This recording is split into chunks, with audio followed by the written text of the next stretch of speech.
Duncan Cartledge Online, Insights for Construction Professionals. Welcome to this latest podcast from Duncan Cartledge Online, the online resource for construction professionals.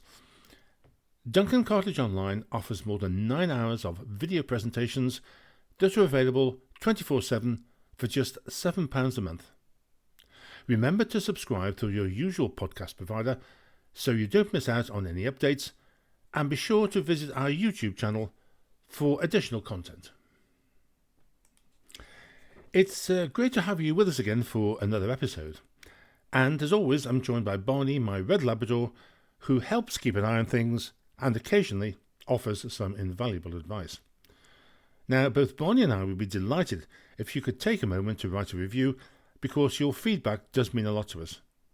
If this is your first time listening to Duncan Cartledge Online podcasts, welcome. Please remember to subscribe and to catch up on previous episodes. To our existing subscribers, thank you very much for your continued support. Please help us by spreading the word about the podcasts. Before we get into the podcast, a couple of pieces of news. First, during the next couple of months, we will be developing a new offer on the website, a dedicated and structured course in measurement all in one place. It will follow a logical sequence following NRM2 work sections from groundworks to finishes. The video presentations will be a mix of existing material plus some new content, and each section will include a multiple choice quiz so that you can assess your progress. Access will be to the website via programs, and there is no completion date so that you can set your own pace. There will be a one-off charge for the course, price yet to be decided, so keep a watch out for developments. Secondly, July the 14th sees the publication of the 5th edition of the Quantities Surveyors Pocketbook. The book includes complimentary videos as well as taking off, presented in spreadsheet format. And now, back to the records. In this jam-packed episode, Barney and I will be looking at: is faster better? Are you having a laugh? Government regulation, do we need it? And the first mental health code of practice has been released.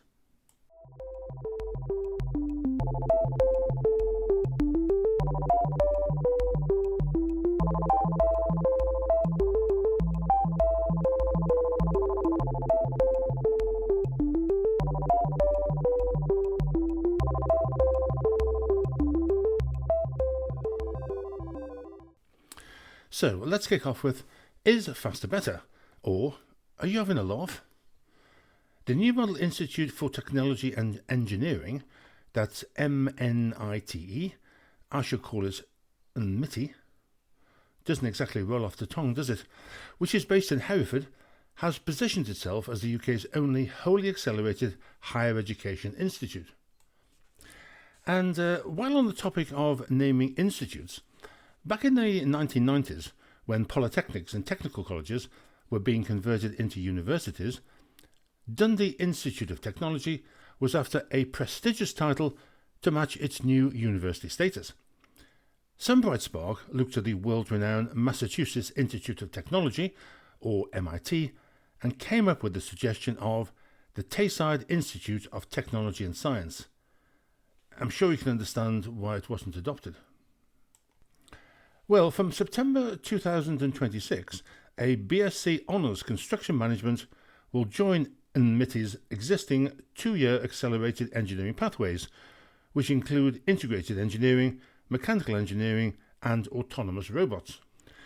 This means students can now complete a full construction management degree and enter the workforce, it's claimed, as job-ready professionals. But more about this later, in just 2 years rather than the traditional 3 or even 4 years in Scotland. But is faster necessarily better? I'm sure industry will be rubbing their hands. One major contractor commented, "Amazing. Someone has at last realised what employers require by way of staff. Individuals ready for employment, not academics with no experience of the real world." Another remarked, "MITI's unique accelerated degree produces work-ready graduates in 2 years rather than 3. This not only means that they're ready to build critical infrastructure early, but they have the right behaviours, mindset and skills to work in a project team. Well, they would say that, wouldn't they? And MITI claimed that higher education in the UK takes too long and costs too much. Now, where I wouldn't disagree with MITI is HE costing too much, especially when the sort of total mismanagement of university finances by highly paid, poorly qualified amateurs becomes apparent, as has happened over many universities during the last few years. But I'm not sure about the taking too long, particularly as the MITI programme includes a dissertation and a work placement. Interestingly, there are no traditional exams. Instead, assessment takes the form of a display of artefacts developed during the course, creative media presentations, debates, and general question and answer sessions. I can't help wonder how the professional bodies, particularly the CIOB, will react to that. And I speak from someone who has experienced on several occasions the CIOB's forensic accreditation and mapping process. I took time to look at MITI's website, and there appears to be a lot of multitasking by the staff. There is strong emphasis on sustainability, but few, if any, professional body members. But perhaps I got the wrong end of the stick. But I would challenge MITI's statement that construction students have a right to a full degree and professional status in 2 years. Degree, okay. Professional status? Really? A degree does not a professional make. MITI operates a 9-to-5, 46-week academic year with structured reflection embedded into modules, though it stresses the focus remains firmly on applied skills and employability rather than extended academic reflection. To me, it looks rather like a return to the 1960s and the IQS, RICS, CIOB courses, but without the exams. In fact, it looks like shorter, faster training is catching on, as this week the Construction Industry Training Board launched an accelerated apprenticeship programme aimed at increasing the supply of skilled workers for house building and addressing regional construction skills shortages. The initiative forms part of the CITB's wider support package for the government's target to build 1.5 million homes by 2029. Yes, what did ever happen to that? The scheme is expected to deliver 1,680 apprenticeship starts over the next 4 years in key home building trades, including bricklaying, carpentry and roofing. The programme will also allow apprentices to complete their training in 14 to 18 months, compared with the typical 2 to 3 years at present. The CITB said that shorter training duration will be achieved through intensive early stage training combined with block release learning and on-site work experience. An initial 5-year programme will be established through further education colleges and training providers in areas with plans to expand to 20 programmes by 2029. However, feedback from time-served tradespeople about fast-track apprenticeships aren't very complimentary and include comments like, "And we wonder why we have so many new homes with multitude issues. So a fully fledged and skilled worker from nothing in 14 months. Are you having a laugh? I won't be rushing to buy a new home anytime soon." And apprenticeships have been whittled down in the past, resulting in poorly trained people in the workforce with a depreciation in skills and workmanship that has filtered down the workforce with a lower standard taken to be acceptable. I must say that I find the last sentence referring to lowering of standards to be very pertinent. And talking of acronyms, which we weren't, the UK's Real Estate Investment and Infrastructure Forum, or UK REIF, described as the UK's leading forum on real estate investment and infrastructure, also seems to have a problem. It looks like the Leeds version of MIPIM. I've never been, but personally I prefer MIPIM.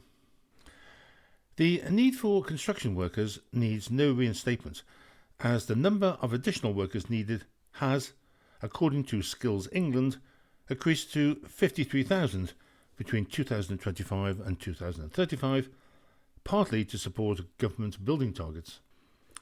Against this backdrop of calls for more skilled workers and apprenticeships, increased repair and maintenance activity in April failed to prevent the slowest monthly growth in overall UK construction output for the year to date. Data released today from the ONS revealed that the sector's overall output grew by an estimated 0.1% in April. New housing decreased by 2.8% compared to March.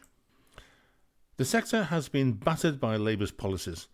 The government's decisions to increase national insurance contributions, raise the minimum wage, and reform inheritance tax landed simultaneously at pace on firms already navigating weak pipelines and rising input costs. Consequently, firms are having to cut apprenticeships and defer investment at the precise moment they are being asked to help deliver Labour's targets to build 1.5 million homes.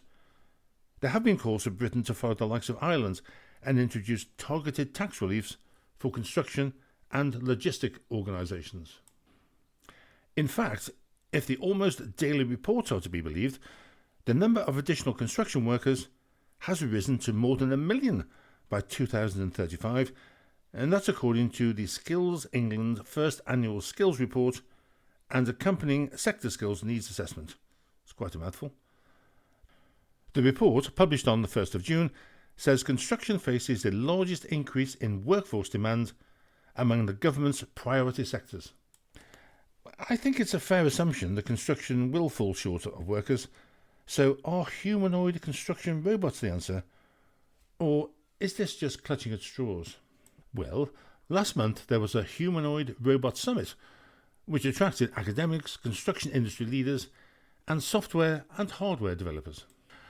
One Tier 1 contractor has already introduced a £15,000 robot to automate site data collection in what it says is the first development of its kind by a major UK contractor.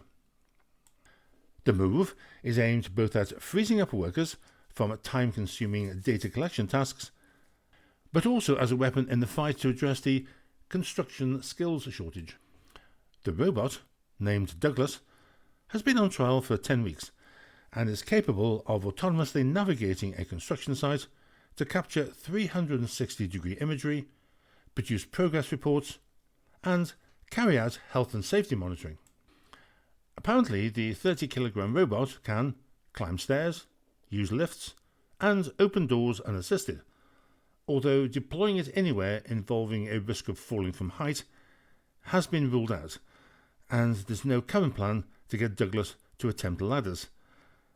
Can you imagine being hit by a 30-kilogram flying robot? Douglas can also carry out laser scanning that can detect defects. Beyond its operational role, Douglas has a second purpose, changing the image of the industry to attract a new generation of workers and to try to tempt Gen Z onto the construction site. It's planned to take Douglas into schools and colleges as part of its social value programme, using the robot to demonstrate to young people that construction is a technology-led career. Personally, I'm not convinced it will do the trick. And now, moving on to the UK government's call for evidence on the future of regulation of the professions. I wonder if you noticed that the government has launched a call for evidence to inform future policy on those working within the building professions, trades and occupations. It follows the government's announcement in its Single Construction Regulator Prospectus at the end of 2025 that it will publish a new strategy for the built environment workforce. It follows the obvious gaps in the regulatory system brought to light with the Grenfell Tower disaster. Call for evidence is structured into 5 parts: pre-design, design and specification, construction, operation and maintenance, and cross-cutting themes and challenges. Input has been requested from those who work across the entire building life cycle, including those directly employed in the full range of building environmental professions, trades and occupation, clients, commercial, public sector and domestic, education providers, and professional bodies.